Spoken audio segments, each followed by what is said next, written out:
In June 2016, 17.4 million people voted for Leave, but by January 2019 there were only an estimated 14.8 million Leave supporters.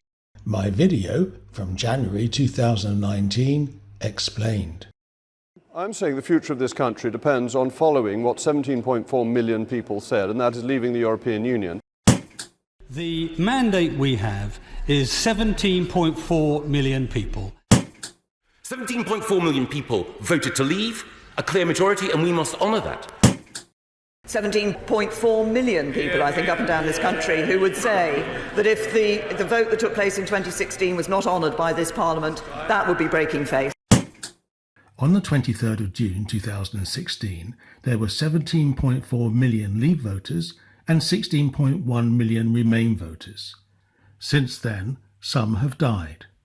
Some have changed sides, from Leave to Remain, and from Remain to Leave. Some now don't know, and there are new young voters who've come of age. That gives a new estimated total today of 14.8 million Leave supporters and 16.5 million Remain supporters.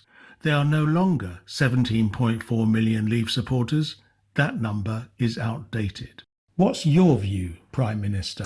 The Conservative Party in government are going to deliver on the will of the British people. Excellent, Prime Minister. So if you're going to deliver on the will of the British people, you cannot go ahead with Brexit. Britain doesn't want Brexit. Why not put the question back to the people to find out? 17.4 million people, it is true, voted to leave the European Union. But there are 65 million people in the United Kingdom, and besides, at least 2 million of those 17 million have changed their mind. If Parliament can't get a grip on this, then it's time to face up to the fact that Brexit cannot be delivered, take it back to the people and have a people's vote.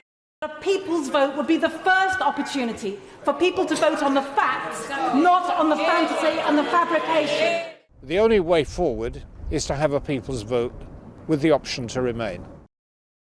And now, polls consistently show that most voters in Britain think it was wrong to leave the European Union. As polling guru Sir John Curtice said, it appears that Brexit has not survived the test of time at all well, so far as voters' evaluations of its success are concerned. The government and the right-wing media have consistently said that the mandate for doing Brexit was the 17.4 million people who voted for it.